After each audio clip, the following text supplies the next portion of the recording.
चलिए दोस्तों शुरुआत करते हैं। नमस्कार, वेरी गुड मॉर्निंग, स्वागत है आप सबका। मैं हूं CS देवी। आज का ये सेशन शुरुआत करते हैं, इसको कंप्लीट देखिए दोस्तों, ये आगामी एग्जाम के लिए बहुत इंपॉर्टेंट है। शुरुआत करते हैं LTF के साथ। करंट वाली चाय, पहला प्रश्न आप लोग के सामने है। देखिए, प्रदेश में वर्तमान समय में कितने जो है मिनी आंगनबाड़ी केंद्र संचालित है। ऑप्शन देखिएगा दोस्तों, ऑप्शन यहाँ पर है। इसका सही आंसर है, correct answer option number B है। याद रखिएगा 5673। ओके, इसके संबंध में पॉइंट टू पॉइंट देखिएगा। याद रखने के राज्य में जो है आयुष्मान भारत, प्रधानमंत्री जन आरोग्य योजना और शहीद वीर नारायण सिंह आयुष्मान स्वास्थ्य योजना संचालित है।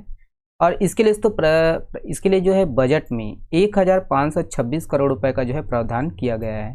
और राष्ट्रीय स्वास्थ्य मिशन योजना में दोस्तों 1821 करोड़ रुपए का जो है प्रावधान किया गया है। वर्तमान समय में ये ऐड कीजिएगा कि वर्तमान समय में 46,290 आंगनबाड़ी केंद्र और 5,673, याद रखना है ना, 5,673 मिनी आंगनबाड़ी केंद्र संचालित है। कितने दोस्तों है ना प्रदेश में जो है ये संचालित है, ऐड कीजिएगा। ओके, आंगनबाड़ी कितने हैं। ओके, चलिए ये वाला प्रश्न देखिएगा। देखिए, वर्तमान में राज्य में कुल कितने सरकारी स्कूल संचालित है, तो शिक्षा की बात हुई है। ऑप्शन यहाँ पर है दोस्तों। करेक्ट आंसर ऑप्शन नंबर देखिएगा सी सही है। 56,333 दोस्तों सरकारी स्कूल संचालित है। Okay, government school. देखिएगा इसके संबंध में पॉइंट टू पॉइंट ऐड कीजिएगा दोस्तों कि राज्य बनने के समय आपका जो है ना सरकारी स्कूलों की जो संख्या है कितनी थी, तो 29,011 थी। वर्तमान में 56,333 दोस्तों सरकारी स्कूल है।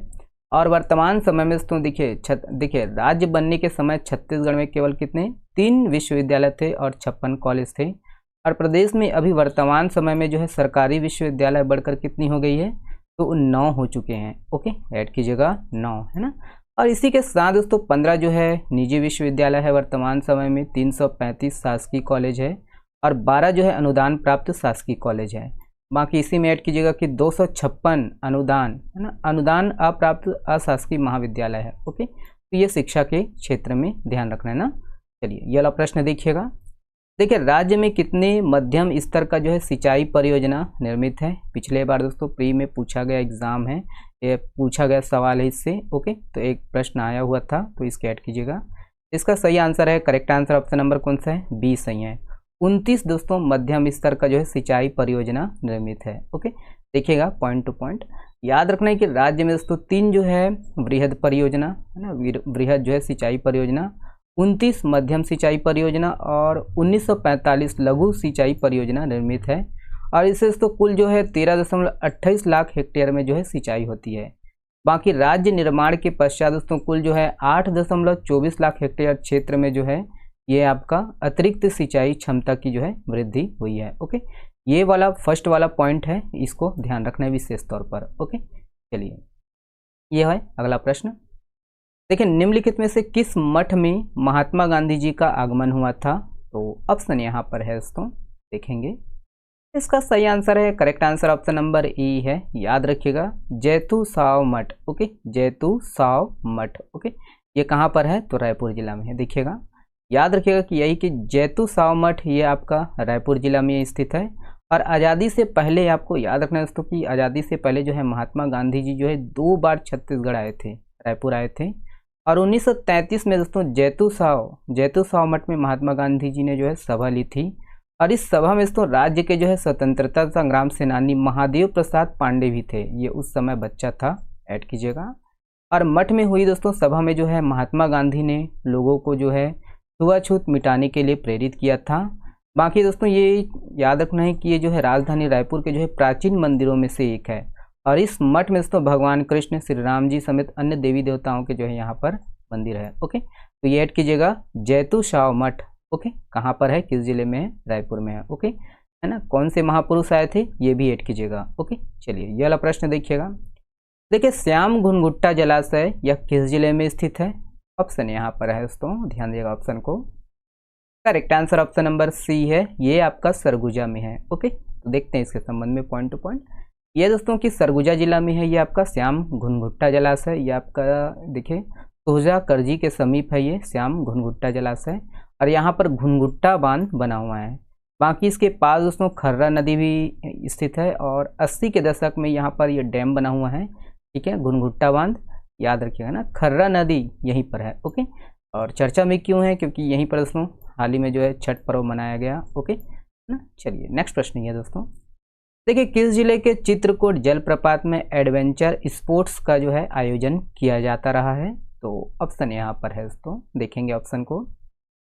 इसका सही आंसर है, correct answer option number B है, बस्तर। ओके, ये बस्तर में है ना इसका आयोजन किया जा रहा है ना, और किया जाता रहा है। याद रखिएगा कि यही कि बस्तर जिला में दोस्तों मिनी नियाग्रा चित्रकूट जलप्रपात है, यहाँ पर एडवेंचर स्पोर्ट्स का जो है आयोजन किया जाता रहा है। और राज्य सरकार ने दोस्तों मेदिनी घूमर में है ना एडवेंचर स्पोर्ट्स एकेडमी स्थापित करने का जो है निर्णय लिया है, और इससे दोस्तों बस्तर में जो है एडवेंचर को बढ़ावा मिलेगा। बाकी दोस्तों पहले भी जो है ना ये 6 जगहों में दोस्तों चिन्हांकित किया गया था एडवेंचर के स्पोर्ट्स स्थापित करने के लिए, और इसमें आपका मिचनार की जो है पहाड़ी, तामड़ा घूमर, मेदिनी घूमर, चित्रकूट, तीर्था और ये तीरथगढ़ शामिल था। ओके, तो ये सब पॉइंट न्यूज़पेपर के आधार पर है। ओके, चलिए ये वाला प्रश्न देखिएगा। देखिए 18 सदस्यीय छत्तीसगढ़ जनजाति सलाहकार परिषद के उपाध्यक्ष किसे बनाया गया है। ऑप्शन यहाँ पर है, देखेंगे इसको। देखिए इसका सही आंसर है, करेक्ट आंसर ऑप्शन नंबर ई है, राम विचार नेताम जी। ओके, ऐड कीजिएगा। चलिए इसके संबंध में देखिए, याद रखिएगा कि मुख्यमंत्री विष्णुदेव साय की जो है अध्यक्षता में 18 सदस्यीय छत्तीसगढ़ जनजाति सलाहकार परिषद की जो है यहाँ पर है ना इसका गठन कर दी गई है, गठन किया गया है। इसके अध्यक्ष कौन है, तो याद रखना है मुख्यमंत्री जी इसके अध्यक्ष हैं। राम विचार नेताम इसके क्या हैं, उपाध्यक्ष बनाए गए हैं। बाकी दोस्तों इस परिषद में कुल क्या है 18 सदस्य हैं, जिसमें वन मंत्री सहित 13 जो है विधायक हैं और 4 जो है सामाजिक कार्यकर्ता भी शामिल है। ओके, बाकी आदिम जाति विकास विभाग के जो प्रमुख है ये सचिव है ना, ये यहाँ जो प्रमुख है वही क्या है इसके इस परिषद के क्या है सचिव होंगे। ओके, तो ये ध्यान रखना है अभी उपाध्यक्ष कौन है। ओके, चलिए नेक्स्ट प्रश्न ये है, देखिए 2014 की गणना के अनुसार राज्य में कितने बाघ थे। तो 2014 में दोस्तों राज्य में कुल कितने बाघ थे, ऑप्शन यहाँ पर है दोस्तों। देखिए इसका सही आंसर है, करेक्ट आंसर ऑप्शन नंबर ई है, 46। ओके, तो ये दोस्तों बाघ जो है हाल ही में 100 मिला है, इसी कारण ये चर्चा में है। याद रखिएगा कि गुरु घासीदास नेशनल पार्क में एक बाघ का जो है 100 मिला है नदी के किनारे, और वही है दोस्तों यहाँ पर देखिए ये गणना देख लीजिएगा, डाटा है छत्तीसगढ़ में दोस्तों 2014 की गणना के अनुसार 46 बाघ थे, और 2022 आते आते केवल 17 ही बच पाए। और देखिए अब जो है 23 देखे जाने का जो है दावा किया जाता रहा है। ओके, तो ये न्यूज़पेपर का डाटा है ना, याद रखिएगा। ओके, चलिए ये वाला प्रश्न देखिएगा। देखिए हाल ही में चर्चित पुस्तक बस्तर भूषण, इसके लेखक निम्नलिखित में से कौन थे। तो ये बस्तर भूषण न्यूज़पेपर में है, तो ये ध्यान रखना है ना, ऑप्शन यहाँ पर है। देखिए इसका सही आंसर है, correct answer option number A है, पंडित केदारनाथ ठाकुर इसके जो है लेखक हैं। ओके, देखिए चर्चा में क्यों है, देखिए याद रखिएगा कि बस्तर में जो है धान बोने के लिए दोस्तों याद रखना है राज्य कर्मियों को क्या है भत्ता देना पड़ता था, और कर नहीं दे पाने की स्थिति के कारण ही दोस्तों जो है वनांचल के जो ग्रामीण है ये जुआरी, जोधरा, सांवा और कोशरा आदि खाने के लिए अपने बोते थे। ठीक है, और बस्तर में दोस्तों पहली बार जो है वर्ष 1908 में लिखी किताब बस्तर भूषण में दोस्तों लेखक जो है इसके लेखक कौन है, तो पंडित केदारनाथ ठाकुर है। इस किताब में यह है कि यहाँ के निवासी, इस किताब में क्या लिखे हैं कि यहाँ के जो निवासी हैं धान बहुत कम बोते थे। कारण क्यों था, कारण यही था कि राजकर्मियों को क्या है भत्ता देना पड़ता था, इसीलिए दोस्तों धान बोने वाले लोग यहाँ पर अमीर बताए गए थे। ओके, ऐड कीजिएगा, अमीर या मुखिया होते थे। और धान न बोने के कारण ये होता था कि इसके धान अगर बोते थे तो राजकर्मियों को क्या देना पड़ता था, भत्ता देना पड़ता था। ओके, बाकी दोस्तों उड़द, मूंग है ना, और ये आदि माल काली अर्थात राजकर देने हेतु बोया जाता था। यहाँ पर ये ऐड कीजिएगा कि माल काली को ही क्या बोलते हैं, राजकर बोलते हैं। ये पूछा जा सकता है एग्जाम में ना, माल काली मतलब राजकर। ठीक है, एक प्रकार का टैक्स। ओके, चलिए ये वाला प्रश्न देखिए। देखिए केंद्रीय सड़क परिवहन एवं राजमार्ग मंत्री श्री नितिन गडकरी ने छत्तीसगढ़ में सड़कों के विकास के लिए कितने करोड़ रुपए के जो है विकास कार्यों की स्वीकृति दी है। ऑप्शन देखिएगा यहाँ पर, इसका सही आंसर है, करेक्ट आंसर ऑप्शन नंबर ई है, 20,000। ओके, चलिए इसके संबंध में पॉइंट टू पॉइंट देखिएगा। यही है कि केंद्रीय सड़क परिवहन और राजमार्ग मंत्री श्री नितिन गडकरी दोस्तों रायपुर में आयोजित भारतीय सड़क कांग्रेस के जो है 53वें जो है वार्षिक अधिवेशन का शुभारंभ किया, और छत्तीसगढ़ में तो सड़कों के विकास के लिए 20,000 करोड़ रुपए के जो है कार्यों की स्वीकृति दी है। और इसमें 4 जो है राष्ट्रीय राजमार्गों में 4 लेन के लिए डीपीआर की जो है स्वीकृति भी शामिल है।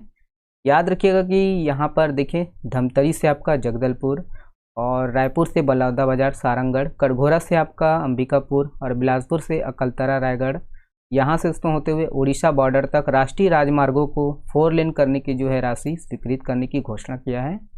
बाकी छत्तीसगढ़ में दोस्तों कई सिंगल लेन और 2 लेन सड़कों के जो है निर्माण के लिए भी राशि की जो है मंजूरी दी है। ओके, बाकी यही है ना, बाकी इसको आप लोग पढ़ लीजिएगा। ओके, चलिए ये है, देखिए ये वाला प्रश्न आप लोगों के लिए है ना। हाल ही में चर्चित गागर नदी, इसका प्रवाह क्षेत्र किस जिले में है, तो इसके बारे में आप लोग को बताना है डिटेल से। ओके, कमेंट्स में।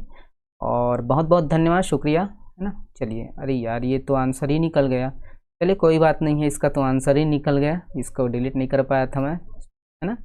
तो शुक्रिया, स्वस्थ रहिए, मस्त रहिए, और हाँ पढ़ते रहिए इसका, है ना। चलिए, और सपोर्ट कीजिएगा, शेयर कीजिएगा, चैनल में नहीं हो तो चैनल को सब्सक्राइब कर लीजिएगा।